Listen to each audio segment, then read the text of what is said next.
दोस्तों, क्या आपको लगता है कि हमारा दिमाग बचपन के बाद बढ़ना बंद कर देता है?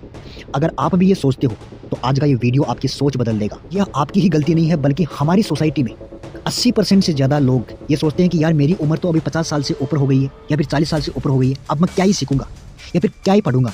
लेकिन एक तरफ सक्सेसफुल लोगों की हिस्ट्री उठा के देख लीजिए, या फिर जो वेस्टर्न या जो डेवलप्ड कंट्रीज है जैसे अमेरिका, ब्रिटेन, वो लोग हर उम्र के पड़ाव पर कुछ न कुछ नई स्किल्स सीखते रहते हैं। यहाँ तक कि कुछ न कुछ मोटिवेशन स्टोरीज की बुक भी पढ़ते रहते हैं। बल्कि हमारे इंडिया के लोगों की क्या सोच होती है कि यार मेरी तो उम्र 50 साल की तरफ हो गई है, अब मैं नहीं सीख पाऊंगा। दोस्तों, ये धारणा गलत है। ये मैं नहीं कहता, बल्कि साइंस कहती है कि दिमाग का विकास बचपन में ही नहीं बल्कि बुढ़ापे तक जारी रहता है। दुनिया भर में हुए शोध बताते हैं कि हमारा ब्रेन अलग अलग उम्र में अलग अलग तरीके से ग्रो होता है। आज हम इस दिमाग के विकास के 5 जीवन चरण समझेंगे जो आपकी सोच, आपकी हैबिट और आपकी लाइफस्टाइल बदल सकते हैं। देखिए, पहला चरण है जन्म से लेकर 6 साल तक। इस उम्र को ब्रेन फाउंडेशन एज भी कहा जाता है। यही वह समय है जब बच्चा बोलना सीखता है, भावनाएं समझता है, मेमोरी और इमेजिनेशन विकसित होती है। आपने देखा भी होगा हमारी सोसाइटी में कि बच्चा जैसे माहौल में रहता है वैसे ही उसकी बोलचाल की भाषा, उसका रंग ढंग वैसा ही बदल जाता है। अगर आप बच्चे को बढ़िया इन्वायरमेंट में रखोगे तो आपका बच्चा उसी इन्वायरमेंट में ढल जाएगा। आपने ऐसा भी देखा होगा कि जिस फैमिलीज में गाली गलौज होती है तो बच्चा भी गाली गलौज सीख जाता है। या फिर अगर आपकी फैमिली में कोई इंग्लिश बोलता है, कभी इस बच्चे ने हिंदी सुनी भी नहीं तो वो बच्चा इंग्लिश ऑटोमेटिक सीख जाएगा। अगर आप अपने बच्चे का फ्यूचर अगर अच्छा करना चाहते हो तो उसको सही इन्वायरमेंट में रखो। इस स्टडी में यह भी पाया गया है कि बच्चे को कहानी सुनाना, खेल खेल में सिखाना, प्यार और पॉजिटिव इन्वायरमेंट दिमाग की ग्रोथ को कई गुना बढ़ा देते हैं।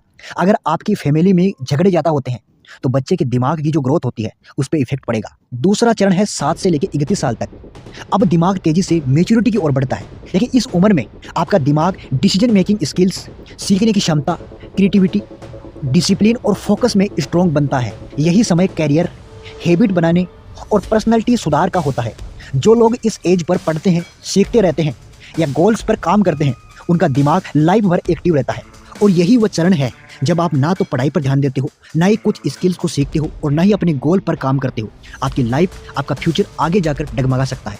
मैं ये नहीं कहता कि अगर आप इस उम्र में कुछ नहीं करते हो तो आपकी लाइफ पूरी खत्म हो जाएगी, लेकिन इस उम्र में आपकी कहीं ना कहीं ज़्यादा क्षमता होती है सीखने की। तीसरा चरण है 32 से लेकर 66 साल तक। इस चरण को कहते हैं एक्सपीरियंस जोन।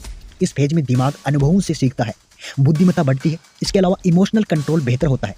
आपने देखा होगा कि जो यंग बच्चे होते हैं, जो 15 से लेकर 30 साल तक के बच्चे होते हैं, वो बात बात पर इमोशनल हो जाते हैं या फिर गुस्सा हो जाते हैं। लेकिन तीसरा चरण जो कि 32 साल से 66 साल तक है, इसमें आप इमोशनल कंट्रोल करना सीख जाते हो। इसके अलावा समझदारी से निर्णय लेते हो, मुश्किल हालात में भी शांत रहते हो और परिवार और समाज के लिए गाइड बनते हो। चौथा चरण है 66 साल से लेकर 82 साल तक। अब हमारा दिमाग स्लो नहीं होता बल्कि स्टेबल हो जाता है। इस as per life understanding deep हो जाती है, यानी समझने की जो क्षमता होती है वो कहीं ना कहीं गहरी हो जाती है। पेशेंस, धैर्य और पॉजिटिविटी बढ़ती है। मेमोरी अलग तरीके से काम करती है। जो लोग पढ़ते रहते हैं, दिमागी खेल खेलते हैं, एक्टिव रहते हैं, उनका ब्रेन तेज बना रहता है और उनकी उम्र भी बढ़ने के कई चांसेस ज़्यादा बढ़ जाती है। और एक नई स्टडी में ये भी खुलासा हुआ है कि जो लोग अलग अलग लैंग्वेज सीखते हैं उनकी उम्र बढ़ने के चांसेस बढ़ जाते हैं। पांचवा चरण है 83 साल के बाद। यकीन मानिए, अगर आप सीखना नहीं छोड़ते तो आपका दिमाग कभी भी बूढ़ा नहीं होता। साइंस कहती है कि नई चीज़ें सीखो, सोशल रहो, यानी कि आपका मिलनसार स्वभाव होना चाहिए। ऐसा नहीं कि कमरे में अकेले बैठे रहो, कोई आई जाए उससे ना बात करो ना मिलो, तो ये गलत बात है। आपकी उम्र पर कहीं ना कहीं इससे एक नेगेटिव इम्पैक्ट पड़ेगा। इसी के साथ मेडिटेशन, वॉकिंग और रीडिंग, इससे ब्रेन में नई न्यूरॉन्स बनती रहती है। और मैं फिर से कह रहा हूँ, यकीन मानिए कि अगर आपकी सोच, चाहे आप किसी भी उम्र में हो, नई चीज़ें सीखने की, या फिर आपको लगता है कि यार मुझे अभी भी ज़िंदगी में कुछ करना है, अपने बच्चों के लिए करना है, तो आपकी उम्र कहीं ना कहीं उनसे ज़्यादा होगी जो सोचते हैं कि यार अभी तो मैं बूढ़ा हो गया हूँ। क्योंकि दोस्तों, आपकी जैसी सोच होती है ना, आपके सपने, आपका शरीर भी वैसा ही होता चला जाता है।